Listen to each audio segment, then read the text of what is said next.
అందరికీ నమస్కారం. సెప్టెంబర్ 23న కోబ్రా ఎండింగ్ ద సైకిల్ అనే అప్డేట్ ఇవ్వడం జరిగింది. దాని గురించి తెలుసుకుందాం.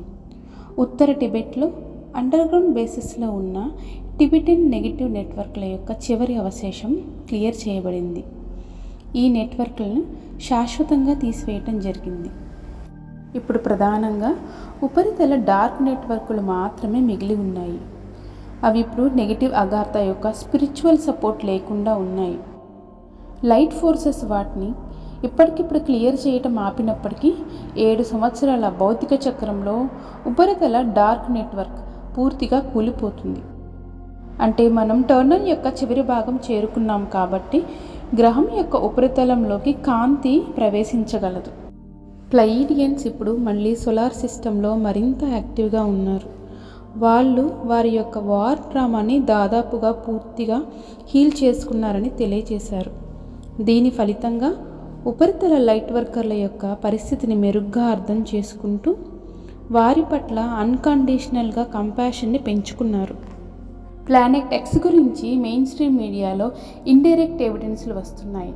సైంటిస్టులు 2వ కైపర్ బెల్ట్ సూర్యుడి నుంచి 70 ఏయువుల నుంచి ప్రారంభమవుతుందని కనుగొన్నారు.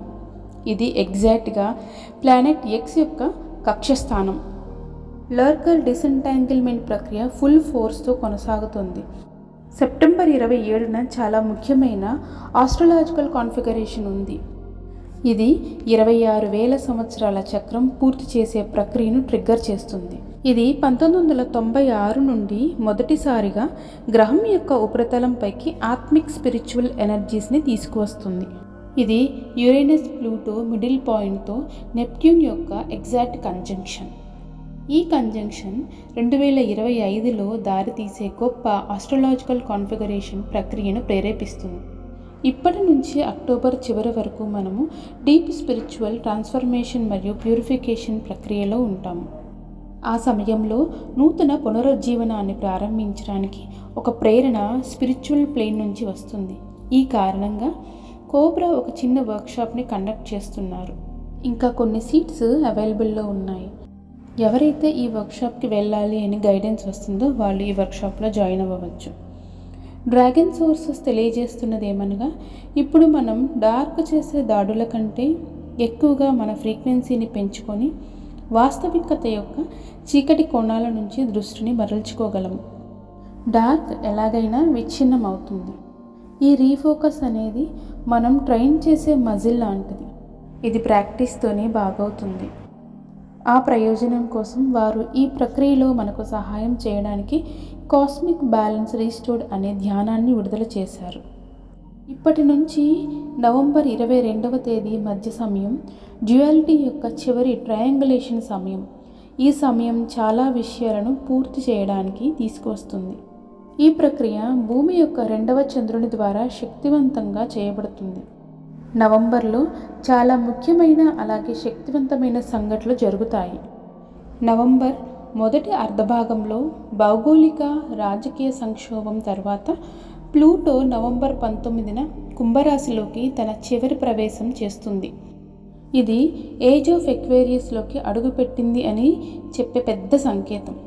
ఆ తరువాత నవంబర్ 22న 1111 డోర్వే దాని చివరి ముగింపు చేరుకుంటుంది. నవంబర్ 24న లైట్ ఫోర్సెస్ యొక్క చాలా ముఖ్యమైన ఆపరేషన్ పూర్తవుతుంది. నవంబర్ 29న స్ట్రాంగ్ సైకిల్ పూర్తవుతుంది. ఇది డిసెంబర్ మరియు జనవరి బ్రేక్ త్రూకి దారితీస్తుంది. ఆ సమయంలో డార్క్ ఫోర్సెస్ అన్ని అంశాలను తీవ్రతరం చేయడానికి ప్రయత్నించవచ్చు, కానీ మనం మాత్రం మన హయ్యర్ సెల్ఫ్తో కనెక్ట్ అయ్యి లైట్ని హోల్డ్ చేయాలి. 2025లో ఓల్డ్ రియాలిటీని విచ్ఛిన్నం చేసే 7 సంవత్సరాల ప్రక్రియ ప్రారంభమవుతుంది. ఈ 7 సంవత్సరాల ప్రక్రియలో అనేక ఖచ్చితమైన నెప్ట్యూన్ ప్లూటో సెక్స్టైల్స్ ఉంటాయి.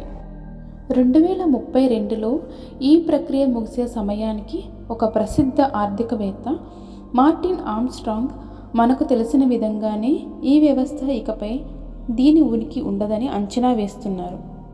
అలాగే సోర్స్ ప్రకారం 2032 నాటికి భూమి యొక్క మ్యాగ్నెటిక్ ఫీల్డ్ 50% కంటే తక్కువగా పడిపోతుందని, తద్వారా పెరిగిన సోలార్ ప్రీ మైక్రోనోవా యాక్టివిటీ వలన విద్యుత్ అలాగే ఇంటర్నెట్ ఆధారిత ఉపరితల నాగరికత కుప్పకూలిపోతుందని సూచిస్తున్నారు.